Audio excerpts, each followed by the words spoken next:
Hello there, and thanks for tuning in, peeps. It is Milmo here, and we are back for this string along of All Out War. That is right, it's up to the 5th part of this All Out War series they're doing. They've still not finished off this little story they're going through between the Saviours and the people of Alexandria, who are in a bit of a fight, etc., etc. It has been going on for a while, and it's turned into a battle of nutrition, or a war of nutrition, I guess.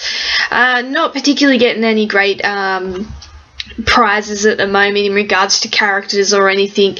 Even more so in this Act 1. In Act 2, of course, you get that 3-star Maggie, but at this point in where I'm at in this game, 3 stars are sort of useless to me, and they die fairly quickly, as that's what happens when you get a certain rank in the game and certain team grade.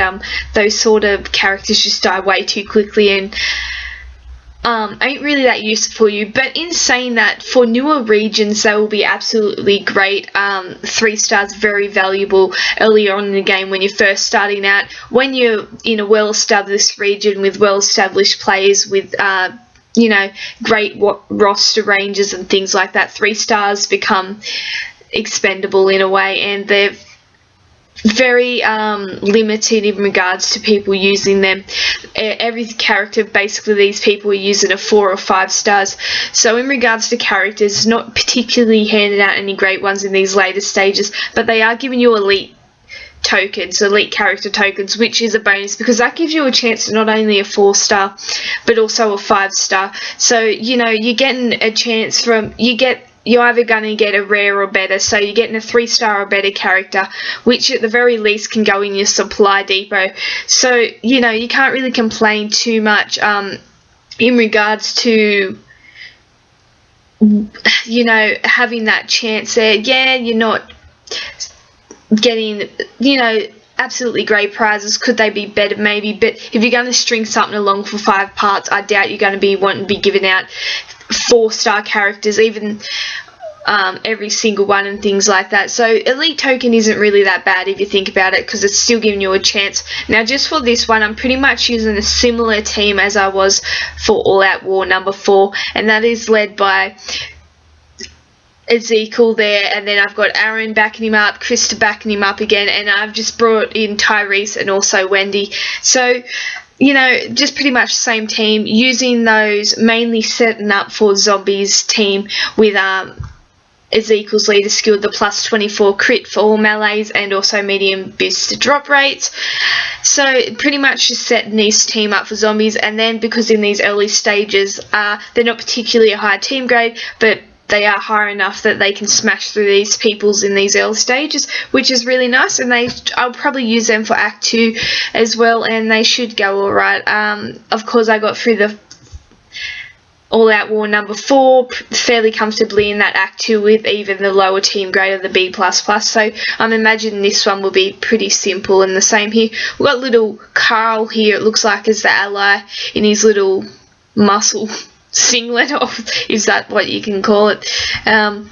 So probably, that I guess this storyline, this battle, is sort of something they could have closed off in a few, parts, but they've tried to extend it out a bit.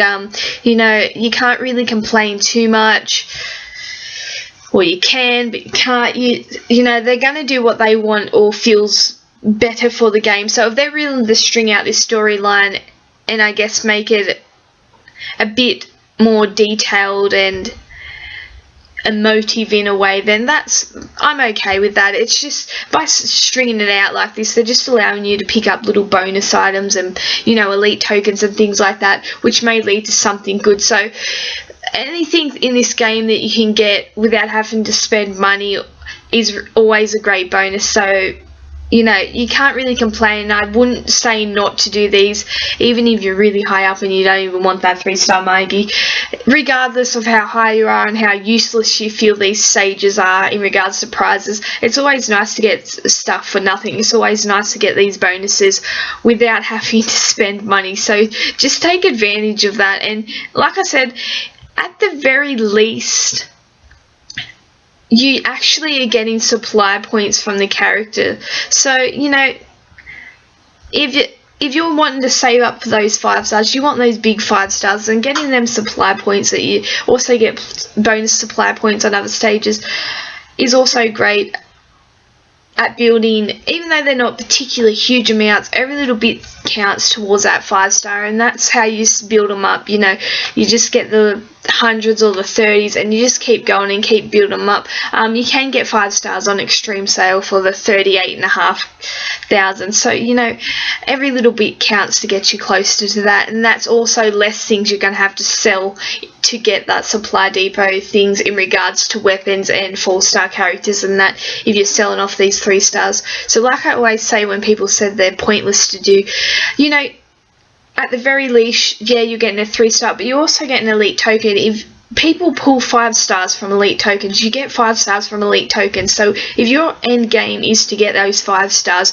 then these stages are very useful for you to be doing, just purely because you got a chance at a 5 star with those elite character tokens, but you're also getting supply points. So they're just building up for you to also buy another 5 star in the supply depot. So you just gotta, you know, as much as you might say it's a waste of energy or anything like that, as you can see here, stage 8, you win an world energy bottle. So there's sort of no real excuse in my mind to say that, you know, you're too high rating or too high ranking to do these things. Even whether you're just starting out or you're number 1 in your region, these stages are still a good benefit for you and your game. And you know what? At the very least, at least you're getting the experience of the storyline, and you get to see that. Nothing more boring than just constantly doing the same things all this time, like these boot camps, these, you know, these rescues and all these mundane things that we're constantly getting. And these little events like All Out Wars and these little series they hold and storylines, it gives you something different. And at the very least, you know, it's nice to be able to see the story go differently. We're still stuck on only 21 chapters, which has been like that for over 4+ months since I finished it, and we're still stuck there, so we're not getting nothing new in regards to that storyline. So these little All Out War series and things like that are great to get that little bit of entertainment in regards to storyline and momentum in regards to it, rather than just doing all the boring things and things like that. So, you know, I always encourage people to do these things. I know there are some people that think they're a waste of time. I disagree, but I definitely say don't put these things off. Have a good go. As you can see, the majority zombie stages here, so my team has worked fairly well with the crit leader and the crit weapons, and there was a few people stages, but in these early stages and in these, even Act 2 is going to be fairly easy. They're not very hard because they're not giving out them top prizes, so definitely give it a go. If you struggle, I'm always here to help. Comment below and I will respond as quick as possible, and hopefully we can get you through these stages if you are struggling. But as always, thanks for tuning in. It's Milmo, and I am out of here.